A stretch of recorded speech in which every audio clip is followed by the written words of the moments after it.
Hey guys, just here to do a little bit of a WrestleMania review for night one. I will say that it was probably not very WrestleMania-esque, if you will, but I thought it was okay. The first match to start off with was a world title match. I thought it was all right. Um, it had it did kind of tell the story. It did tell a decent kind of story with Jay, basically trying to overcome Gunther. In the end, basically, Jay gave Gunther a taste of his own medicine because he got Gunther to a point to where he was able to hit him with a couple of super kicks while Gunther was down, and then he hit three Uso splashes from three different corners of the ring. After he hit a spear, after he did the super kicks, he hit a spear, and then he did the three Uso splashes. And then instead of going for a fourth one, or going for a second spear, instead he decides to lock on a sleeper on Gunther, giving Gunther a taste of his own medicine, and Gunther ends up tapping, and thus Jey Uso walks out the new World Heavyweight Champion, celebrates with his brother Jimmy. A lot of people are saying that the finish of the match was a callback to Gunther's match against Ilya Dragunov a couple years ago in NXT UK, and that is true. If you go back and watch that match, very similar. So yeah, basically, at the end of the day, Jey Uso has become the World Heavyweight Champion. How long he keeps it for, we'll find out in the near future, especially based on what happened at the end of tonight of night one. And then we had the tag team title match, New Day against the War Raiders. It was an okay match. New Day ended up winning. They take advantage because I think it was Eric who took a little too long to go for the finish, and it was just something that backfired on the War Raiders, and they end up winning the match with Xavier getting the win and Kofi holding the leg of Ivar to ensure he doesn't kick out or get his foot to the ropes. So obviously we're going to get a rematch between them come Backlash. And but yeah, New Day is the new World Tag Team Champions. How long they keep the belts, we'll see. We'll see how that plays out. Excuse me. Um, then the next match we had, I think, trying to make sure I get this right, was Jade Cargill and Naomi. It was a good match. Naomi definitely helped carry Jade to a decent match here, and Jade, she does end up winning and everything. But like I said, Naomi, give her credit, carried Jade to a decent match. She she made Jade look good in defeat and everything, and not defeat, but yeah, she did make Jade look good in defeat. And basically, long story short, Jade does win. We don't. I don't think this is going to be the end of this. Well, I don't think this is going to be the end of the story because Bianca still has to play a role, and I think that's going to play into tomorrow night's opening match for the World Women's World Championship, if you will. So, yeah, Jade ends up winning the match again. Naomi made her look really good, especially getting set up for the Jaded there. So yeah, decent match, and Jade wins. She's 2-0 now at WrestleMania, but I think this is far from over because Bianca's role is still going to be played, and I think that will be revealed tomorrow night. Then we had Jacob Fatu against LA Knight, and probably one of the best matches of night one. Both men really brought it. We got a mid-air BFT, blood first trauma from LA Knight to Jacob Fatu. But in the end, Jacob Fatu capitalizes on a mistake by LA Knight and ends up walking out the new United States champion.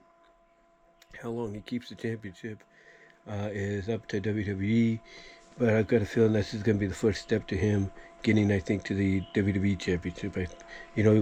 What I was thinking when he won was it's very similar to when John Cena won his first singles title at WrestleMania 20.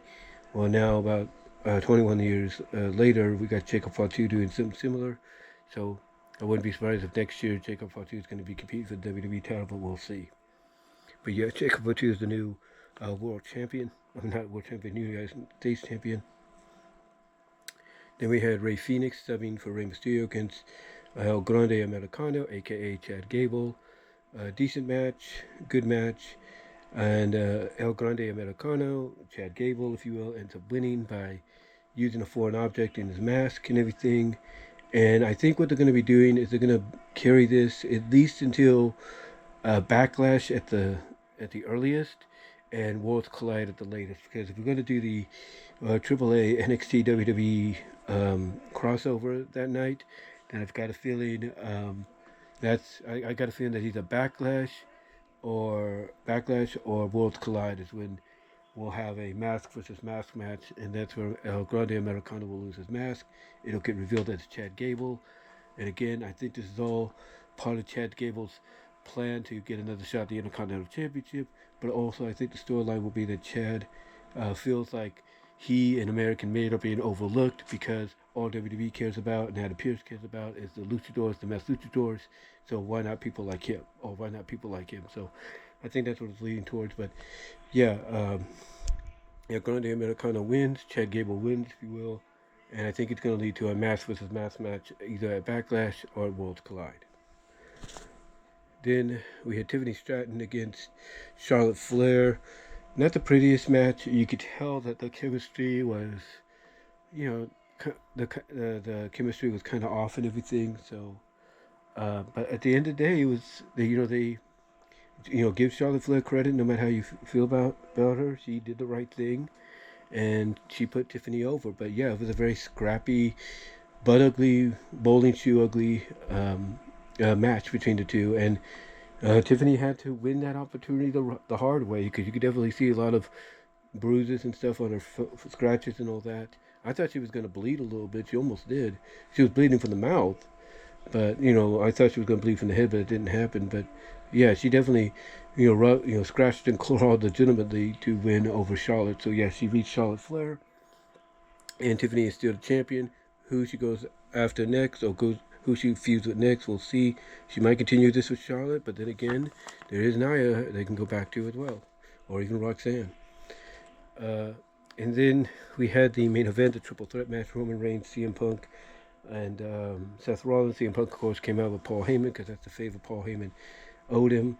And this is a good triple threat, very storytelling driven and all that. They teased the Shield reunion, Shield powerbomb reunion deal with Seth and Roman. That didn't happen. Roman basically powerbombed both Punk and Rollins. But it came down to Paul Heyman.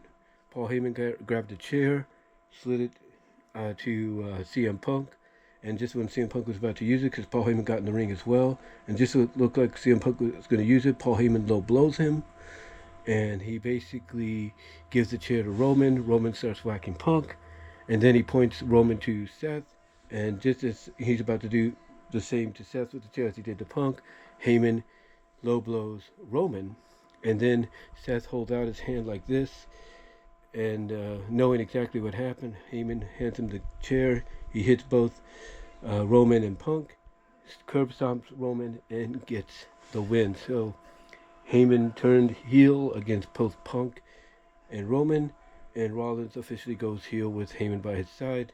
And we'll see if this has anything to do or any connection to do with tomorrow night's main event, and if not, we'll find out what the explanation will be on Raw this Monday. But that's just my review of Night 1, guys. Let me know what your thoughts were. And until later, I'll talk to you all then.